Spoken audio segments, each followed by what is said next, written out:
Assalamualaikum warahmatullahi wabarakatuh. Halo teman-teman semua.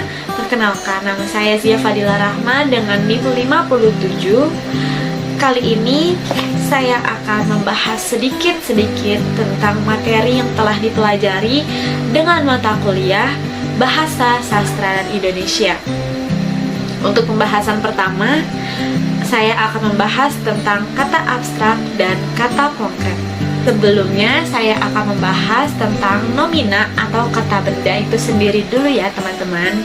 Jadi, nomina atau kata benda itu merupakan jenis kata yang digunakan untuk menunjukkan suatu benda atau bentuk benda, baik benda abstrak maupun konkret.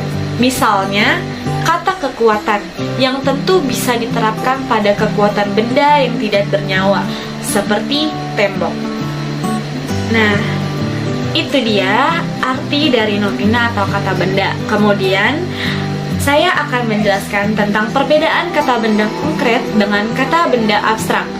Dalam materi bahasa Indonesia, terdapat istilah kata konkret dan kata abstrak yang perlu kita ketahui. Pengertian kata konkret adalah kata-kata yang memiliki makna atau acuan yang bisa dirasakan, didengar, dilihat, atau dicium oleh panca indera. Misalnya, kalian bisa mengukur bahwa kata besi itu keras. Artinya kalian bisa mengatakan bahwa suatu kata itu merupakan contoh kata konkret jika kalian bisa mengukurnya dan merasakannya secara fisik dan nyata.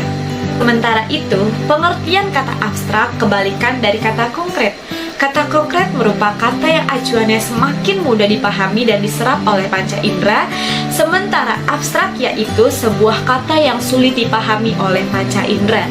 Perbedaan kata keduanya yakni bahwa konkret merupakan sebuah kata yang dapat diamati oleh panca indera, sedangkan abstrak yaitu sebuah referensi yang berupa konsep.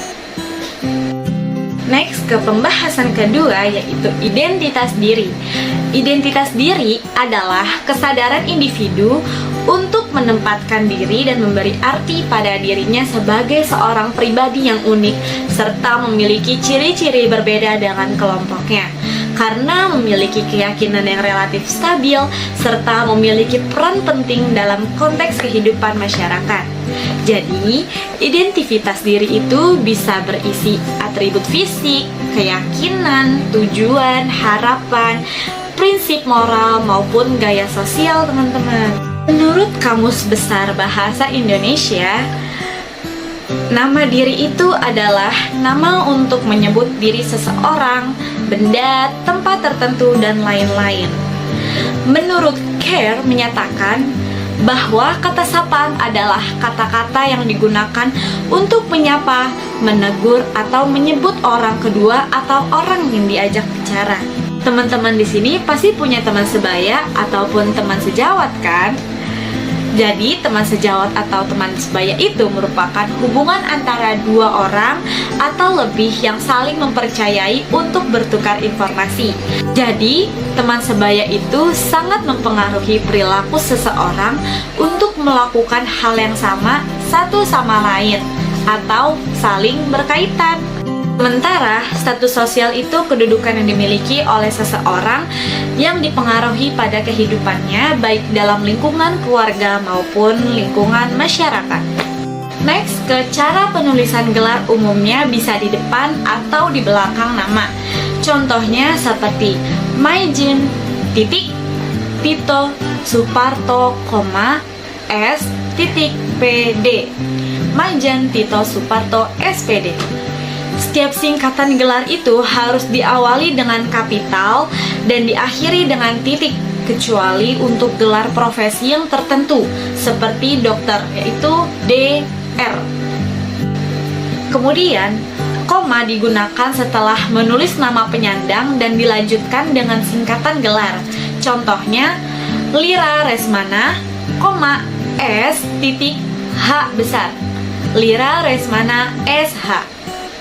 Lalu, tanda titik itu digunakan pada gelar sebagai tanda hubung dengan singkatan gelar. Contohnya, S yang merupakan sarjana sastra. Untuk memisahkan satu gelar dengan gelar yang lain, bisa digunakan tanda koma.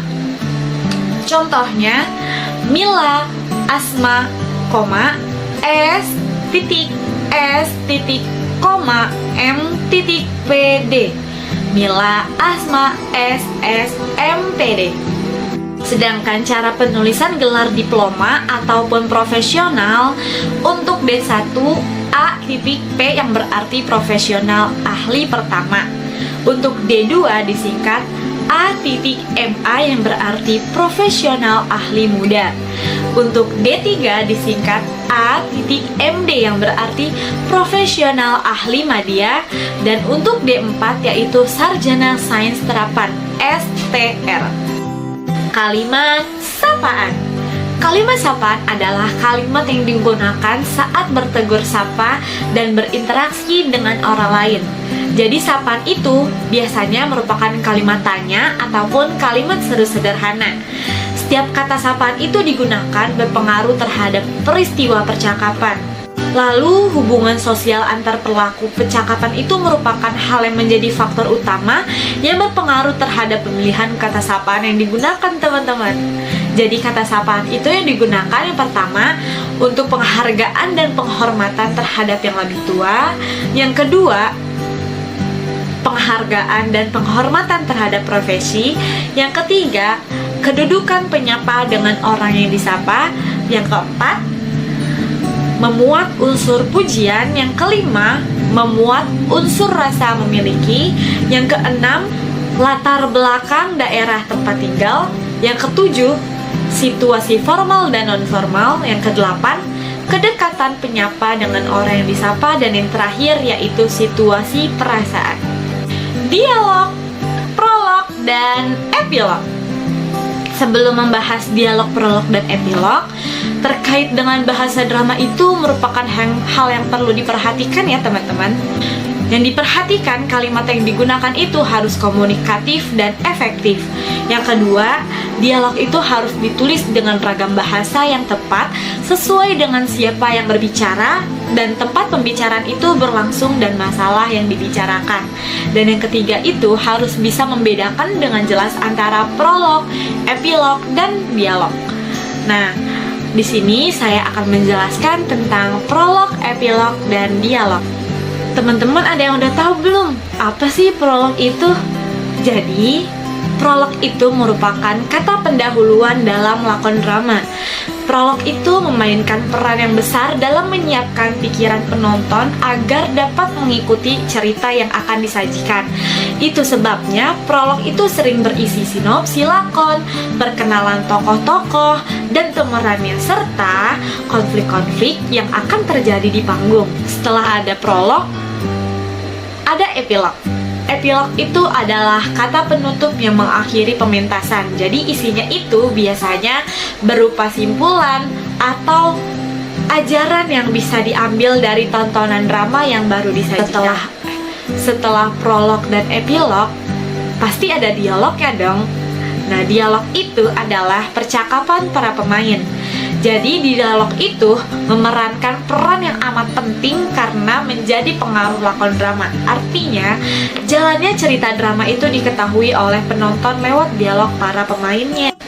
Jenis-jenis membaca dan membaca petunjuk. Pasti teman-teman pernah kan membaca buku, membaca novel, ataupun membaca cerita yang ada di perpustakaan maupun di tempat-tempat yang lain. Jadi, membaca itu merupakan suatu kegiatan yang memahami teks bacaan atau tulisan dengan tujuan agar memperoleh informasi dan makna yang terkandung dari teks yang kita baca. Jadi, selain teman-teman membaca, itu kita bisa paham apa aja informasi dan makna yang terkandung dari teks yang kita baca tadi. Nah, syarat-syarat menjadi pembaca yang baik itu, yang pertama, pembaca yang baik tahu mengapa dia membaca. Yang kedua, pembaca yang baik itu memahami apa yang dibacanya. Yang ketiga, pembaca itu yang baik menguasai kecepatan membaca. Dan yang keempat, pembaca yang baik itu harus mengenal media cetak. Next, ke membaca petunjuk. Petunjuk itu adalah sesuatu tanda untuk menunjukkan atau memberitahu pemakaian, proses, cara, maupun penggunaan. Jadi kita itu harus bisa mengetahui petunjuk pemakaian terlebih dahulu ya teman-teman, sebelum bisa menggunakannya, agar kita itu bisa menggunakannya dengan baik dan benar.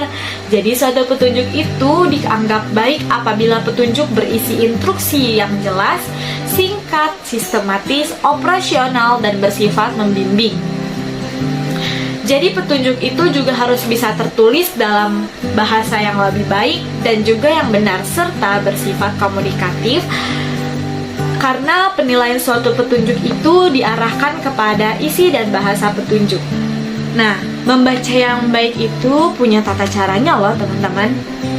Jadi kita itu harus bisa memilih waktu yang tepat untuk membaca, kemudian berdoa sebelum belajar, memilih tempat dan suasana yang cocok untuk membaca, meningkatkan motivasi membaca, posisi membaca yang benar, konsentrasi, dan menyiapkan hal-hal yang bisa membantu kita dalam membaca seperti pulpen, dan memberi garis maupun stabilo pada kalimat yang penting, dan membaca ulang buku.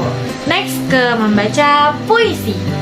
Menurut Kamus Besar Bahasa Indonesia, puisi itu merupakan ragam sastra yang bahasanya terikat oleh irama, matra, rima, serta penyusunan lirik dan bait.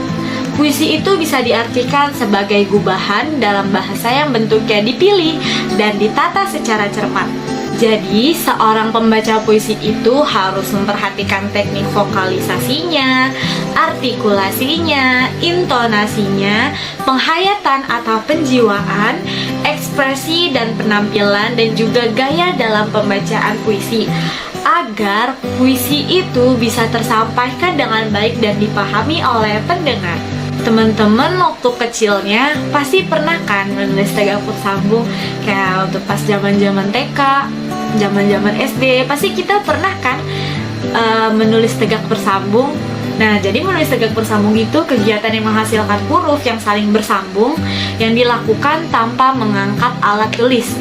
Jadi kegiatan pembelajaran itu, khususnya menulis tegak bersambung pada penulis pemula, sebaiknya menggunakan media yang baik dan efektif sehingga siswa dengan mudah memahami maksud dari materi yang disampaikan tanpa ada keraguan.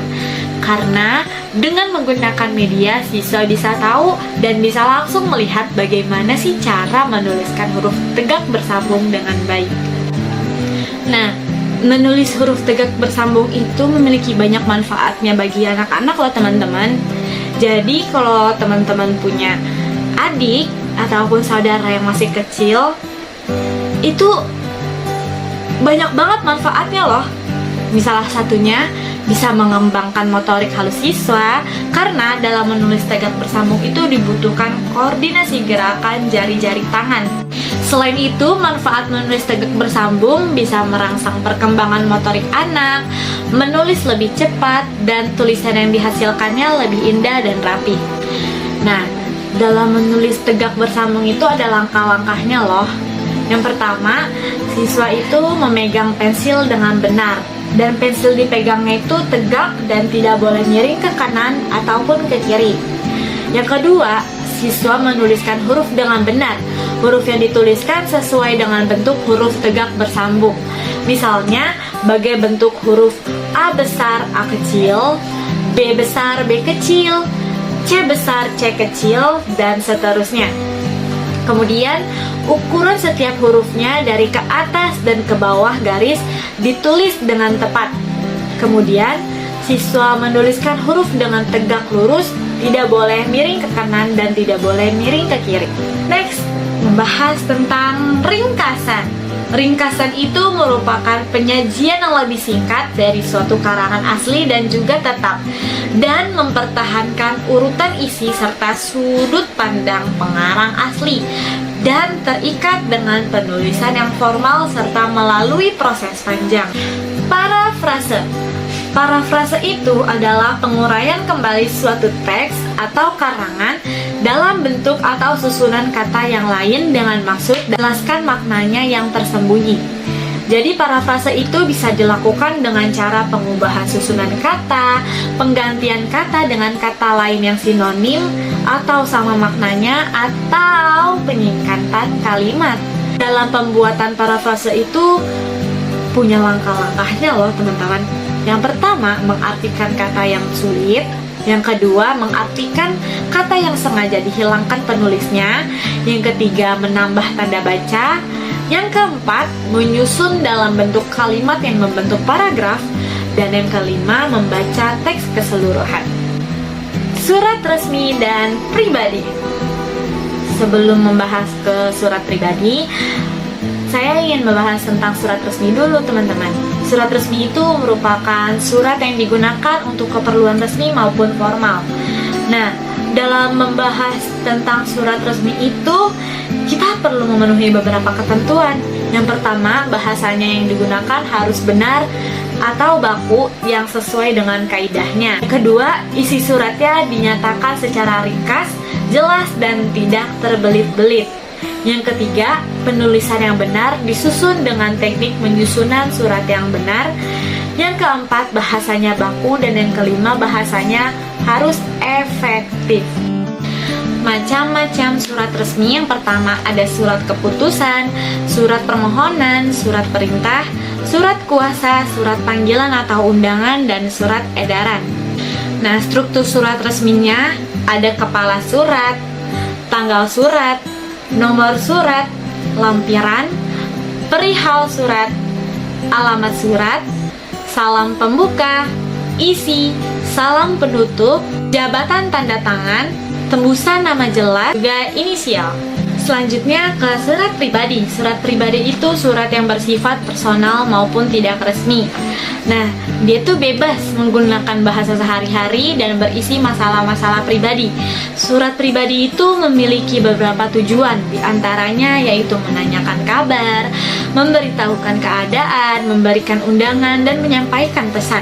Jadi maksud dan isi surat pribadi itu ada bermacam-macam. Contohnya ada surat pada keluarga jauh, teman, maupun sahabat pena. Nah, di dalam struktur surat pribadi itu, yang pertama, tempat dan tanggal pembuatan surat. Kedua, tujuan surat atau alamat. Ketiga, salam pembuka juga perlu ditulis sebagai bentuk kesopanan.